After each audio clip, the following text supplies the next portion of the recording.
solar system's a pretty big place.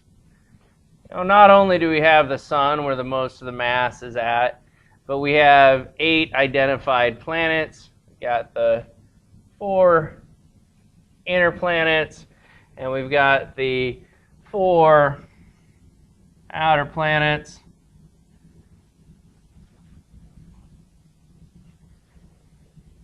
Well, there's a lot of other stuff that's going on. What about all this other stuff in the system? We know that there's rocks orbiting the sun in their own orbits. Most of these are categorized in astronomy as existing in the asteroid belt between Jupiter and Mars. So most of these objects are going to be out here in the asteroid belt.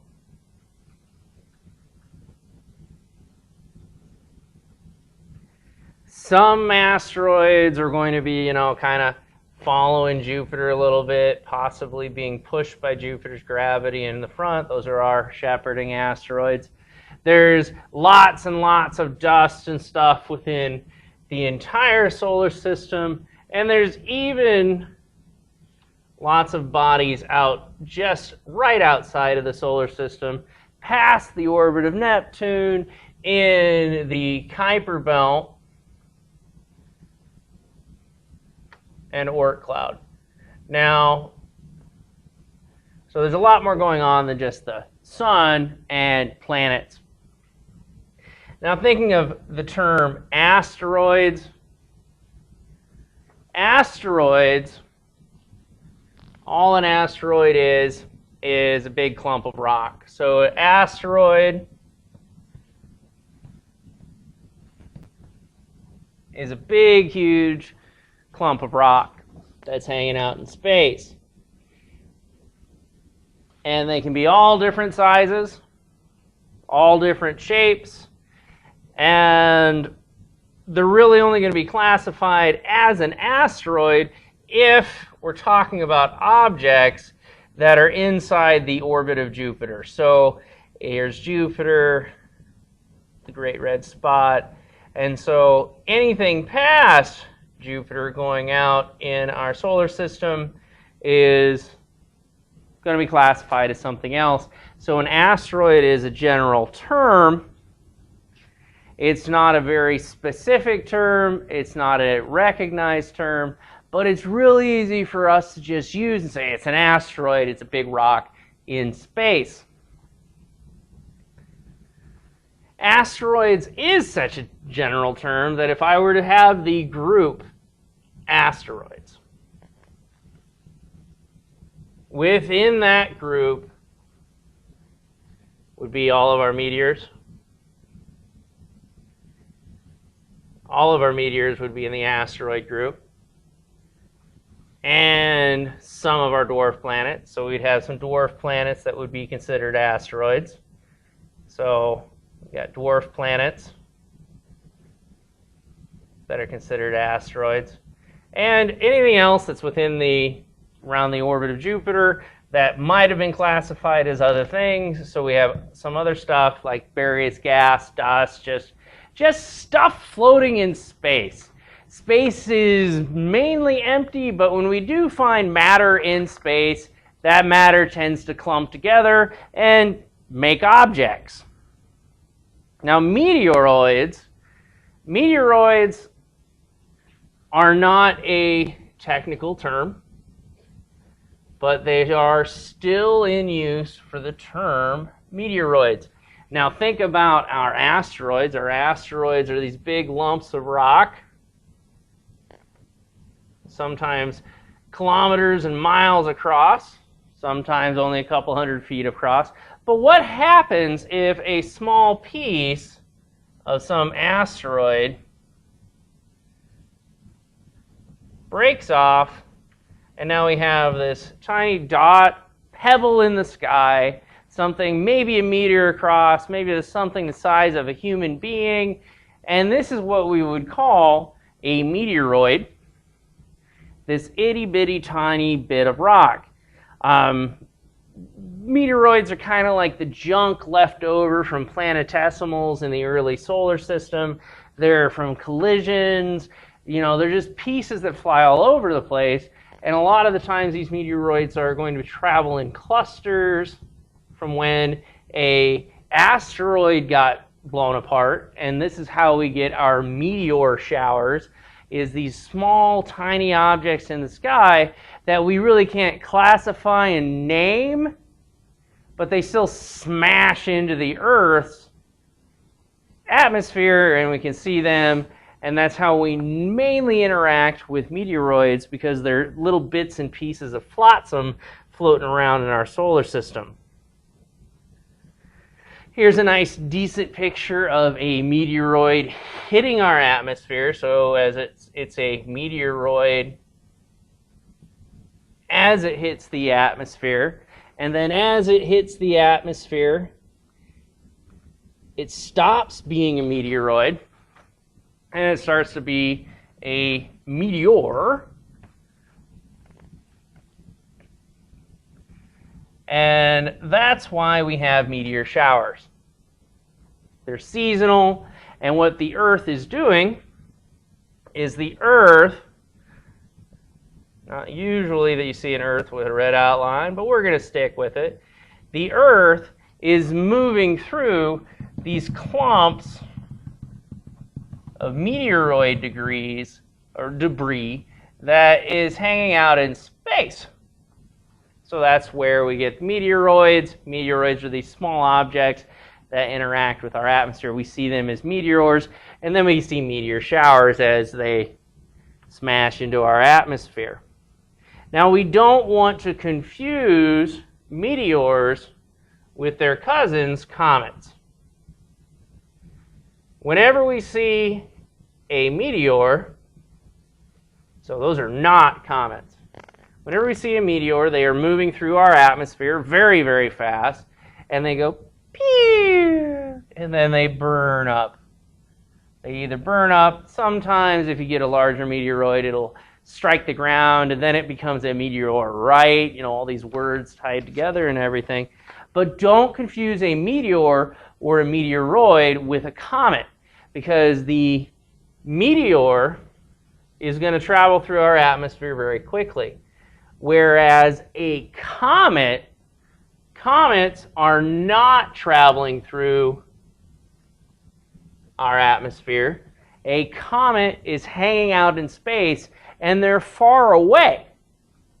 And the tail from these comets, the tail that's coming out from some body right here, is not because it's burning up in some atmosphere like Earth. That tail is caused by heat from the sun and the solar wind. And the reason that they form those tails is that if we draw the solar system, we got a sun, we're going to put Neptune way out here. Neptune has a little solar storm going on it. We don't know why. There's not enough energy out there, but it does anyway. And outside of Neptune are objects that come into contact with each other. And then as these objects come in towards the sun and form a giant loop orbiting the sun. Now what happens is those objects are going to cross that frost line. They cross the frost line and they start to melt. And this is where they really, really become a comet, because the heat from the sun and the solar wind is going to push on the material that is melting on this comet. So it forms a tail. And the tail gets longer the closer that comet is to the sun. Common misconception is that the tail of a comet is pointing behind the comet like it's a rocket ship. Comets aren't rocket ships. We don't have a rocket ship comet. That's a rocket. No. Comets don't do that. Comets don't do that. They form a tail because of the energy coming off the sun that forms their tail. And once those comets travel back past that frost line, they'll re-solidify They'll re-solidify out here past the orbit of Neptune. They'll start to solidify somewhere in here, and they become kind of a solid rock out in this area out here. So it's only a comet because you have some sort of object that travels past the orbit of Neptune, down into the inner solar system area, begins to melt, forms a tail because of the heat from the sun. Dwarf planets. Now, dwarf planets, we've said that dwarf planets can be in the group that we consider an asteroid, and they can also be in a group called trans-Neptunian objects and Neptunian objects, etc. So there's other terms going on here that are more technical, but in general, you should know that a dwarf planet, it satisfies at least two of the rules for being a planet. It's going around the sun, and it's round because gravity has pulled in and made it round. But it hasn't cleared its orbit. This is the dwarf planet Ceres. Why so serious, Ceres? Because I'm not a planet.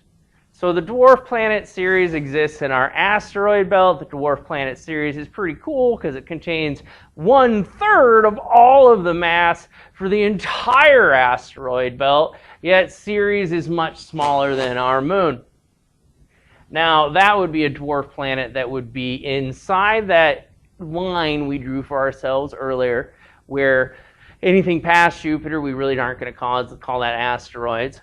But dwarf planets can also exist outside of that zone. This is the dwarf planet Pluto. This is the best image we really have of Pluto. It doesn't really look like much. We will learn far more about Pluto and Ceres in 2015. There's 2 missions that are going out in that direction. They're separate missions. We've got the Dawn spacecraft that's going to come up to Ceres in 2015 and say, yo, and we're going to get some fantastic pictures of this dwarf planet. We've also got the New Horizons probe in 2015 that's going to swing by Pluto, and that's going to take a picture of Pluto and Pluto's moon, Charon. And we've recently found that Pluto has other objects floating around it that would be considered moons of a dwarf planet. So thinking about general ways of classifying things in the sky, it's all going to originate with the sun. And in this lecture, what we're talking about is we have 2 classifications. One involves our friend Jupiter. The other involves our friend Neptune, both of whom have storms on them. We don't really know why Neptune's got a storm on it, but it does. It's just really far away from the sun to have that kind of storm. Now the frost line, because Jupiter's kind of moved since it's formed, is just past Jupiter. So thinking of this, when we have objects that are large, they tend to hang out in the asteroid belt. So we have these larger asteroid belt objects, and they have to be an asteroid. We would only refer to them as an asteroid if they're inside of this line of Jupiter's orbit. Don't confuse that with the frost line. That yellow line is referring to the orbit of Jupiter. And then when small objects, we really only see them here on Earth when they cram into our atmosphere. Any itty-bitty tiny objects hanging out in the solar system that we really can't classify or name, those are our meteoroids.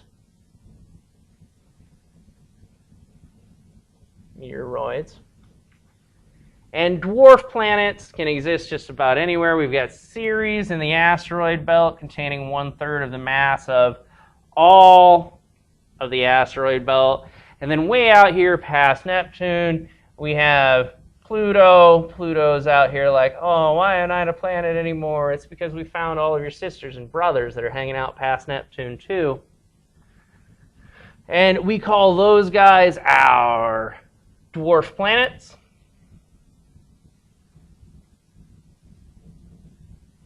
And sometimes those trans-Neptunian objects, those objects passed out Neptune, they will get dislodged and they're going to come in towards the inner solar system.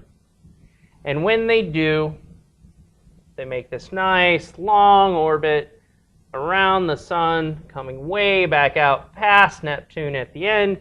They form tails going away from the sun.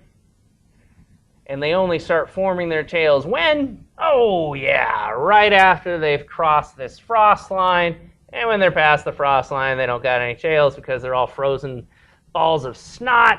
And who are we talking about? We're talking about comets.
There are 8 major planets.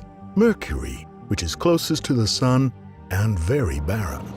Venus, with her thick atmosphere and furious volcanoes. Earth, the only known planet to host life. And Mars, the red planet, a neighbor that has had a lot of human-made visitors. Farther out is Jupiter, a giant made of gas, with over 60 moons. Saturn with its mighty ring system, and finally, Uranus and Neptune, the ice giants. Beyond them lie huge asteroid fields and some dwarf planets, like Pluto and Eris. All these heavenly bodies revolve around the Sun. It's the center of our solar system, and also its superpower.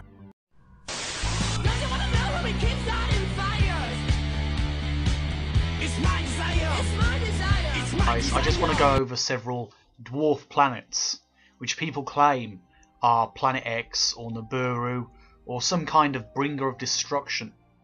Let's try and defeat this bullshit fear.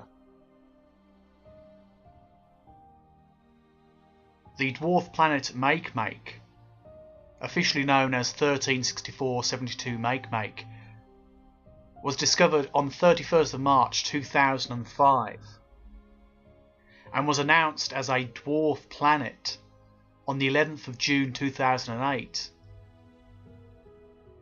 It's a trans-Neptunian object because it orbits the Sun after Neptune. It's called Makemake after the god of the ancient civilization that lived on Easter Island. It was nicknamed the Easter Bunny as it was discovered around Easter time. The International Astronomical Union said it wasn't a good name, so it was given the name Makemake. It's a rocky, icy planet, very far out, very cold, which poses no threat of any kind to the Earth or the inner solar system. It's so far out, it takes 308 years to complete a single orbit of the Sun.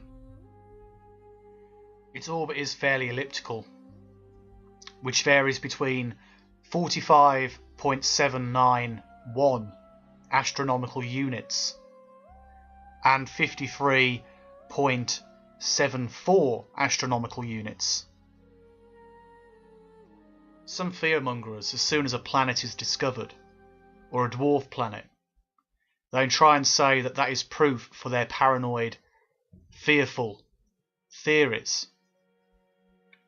Obviously, they're mistaken. Ceres is the smallest dwarf planet in the solar system, and it's the only dwarf planet in the main asteroid belt. It was discovered on January the 1st, 1801. It's named after an ancient Roman goddess, the goddess Ceres. Was responsible for growing of plants, the harvest, and motherly love. In 2006, the International Astronomical Union decided to upgrade Ceres from an asteroid to a dwarf planet. With a diameter of about 950 kilometers, Ceres is by far the largest and most massive object in the asteroid belt.